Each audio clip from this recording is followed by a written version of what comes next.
Saudara dan saudariku yang kekasih, Salam, selamat berjumpa dengan Renungan Harian Iona, Inspiration of New Apostolic. Damai sejahtera Tuhan Yesus Kristus menyertai kita.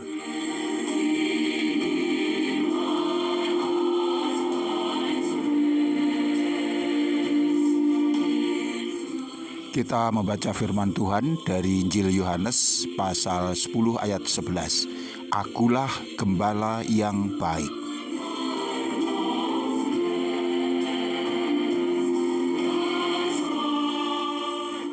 Saudara dan saudariku yang kekasih, kita sampai pada bagian 9 dari tema pernyataan Yesus tentang dirinya.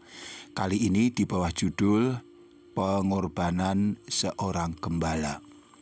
Yesus menggambarkan dirinya sebagai gembala yang baik dengan uraian yang sangat sederhana, namun begitu jelas Tuhan mengajarkan hal ini.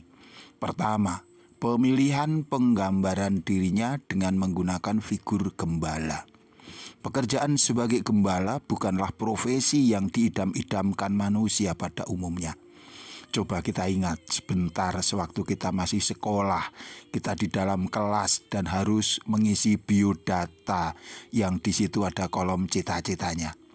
Apakah ada di antara kita atau teman-teman kita yang mengisi bahwa cita-citanya adalah ingin menjadi gembala? Biasanya cita-cita anak sekolah zaman sekarang atau zaman dulu sekalipun, kalau sudah besar ingin menjadi dokter, polisi, presiden, tentara, dan lain-lain. Sebuah jabatan yang tinggi, jabatan yang mentereng, jabatan yang di situ dianggap menjanjikan. Kita pasti juga belum pernah menjumpai, saya belum pernah menjumpai seseorang yang bercita-cita ingin menjadi gembala sejak kecil. Di sini sekilas saja kita tahu bahwa Yesus itu demikian rendah hati. Ia adalah Tuhan yang mulia. Namun ia berkenan datang ke dunia mengambil rupa manusia. Jenis rupa manusia seperti apa yang Tuhan pilih? Bukankah sebenarnya bisa dan mudah bagi Tuhan untuk menjelma menjadi manusia yang hebat? Menjadi raja atau kaisar misalnya, menjadi seorang yang kaya atau terkenal dan lain sebagainya. Bukankah Yesus akan lebih mudah menarik perhatian orang dan kemudian mempengaruhinya agar mau percaya kepadanya jika ia mengambil rupa manusia-manusia yang hebat seperti yang saya sebutkan? Ya, itulah biasanya yang menjadi tolak ukur ataupun pendapat manusia pada umumnya. Kita bisa melihat bagaimana itu orang-orang Farisi, ahli-ahli Taurat. Mereka begitu kelihatan elegan, gagah, yang itu memang bisa membuat orang terkagum-kagum dan kemudian itu bisa dimanfaatkan agar orang-orang mau mengikuti mereka. Tetapi Yesus tidak demikian. Yesus datang sebagai manusia yang kecil, sederhana, miskin, dan bahkan mengambil posisi sebagai gembala. Keadaan Yesus sangat bersahaja. Tetapi keadaan ini tidak kemudian membuat Yesus kehilangan kemuliaan. Penampilan Kristus yang sederhana tidak membuat Sang Putra Allah kemudian pudar kuasanya. Karena sesungguhnya yang terpenting bagi kehidupan manusia bukanlah tampilan fisik semata, melainkan hatinya.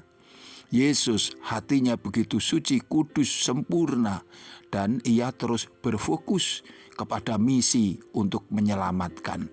Ia tidak mencari kehormatan untuk dirinya, ia tidak berkekurangan apa-apa. Sehingga di dalam pelayanannya Yesus senantiasa murni.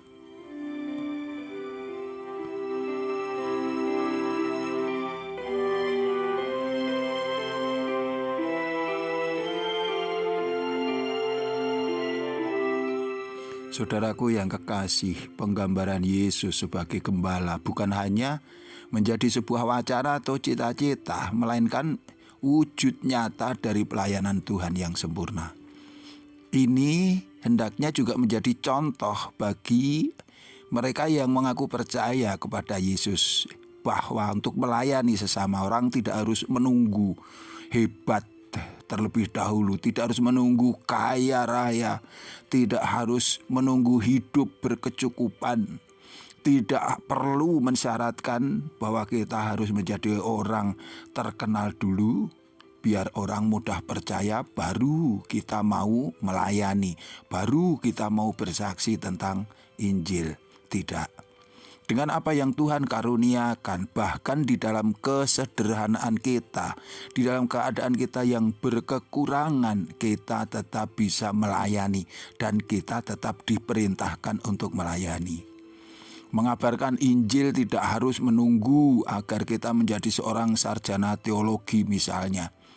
Tidak harus kita menjadi seorang yang cerdik, yang pandai atau cerdas. Tetapi yang dibutuhkan di sini sebenarnya hanyalah kecintaan kita kepada Allah dan kepada sesama.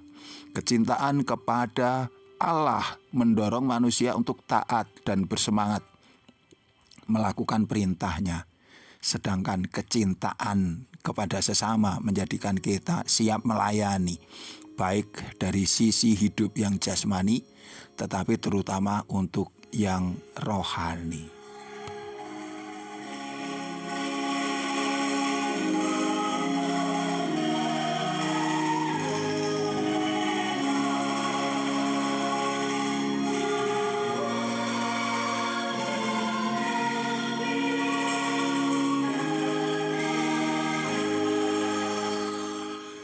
Penggambaran Yesus sebagai gembala juga mengajarkan kepada kita bahwa kita tidak perlu menuntut fasilitas-fasilitas secara materi untuk kita dapat menjadi pelayan-pelayan bagi Tuhan. Seorang gembala tidak terlalu membutuhkan alat yang mahal-mahal, yang mewah-mewah, melainkan cukup dengan yang sederhana yang ada pada dirinya. Itu sudah memadai sebagai sebuah modal kerja. Karena kesaksian pelayanan kita tidak bergantung kepada kita atau milik kita atau apa yang kita bisa, melainkan bergantung kepada Yesus yang tinggal di dalam kita. Orang boleh melihat engkau tiap hari berdoa, tiap hari beribadah. Tetapi jika engkau tidak pernah bersaksi, tidak pernah melayani sesama, maka sesungguhnya Kristus tidak tinggal di dalam hatimu. Atau ia memang tinggal di sana, tetapi engkau yang tidak mempedulikan dia.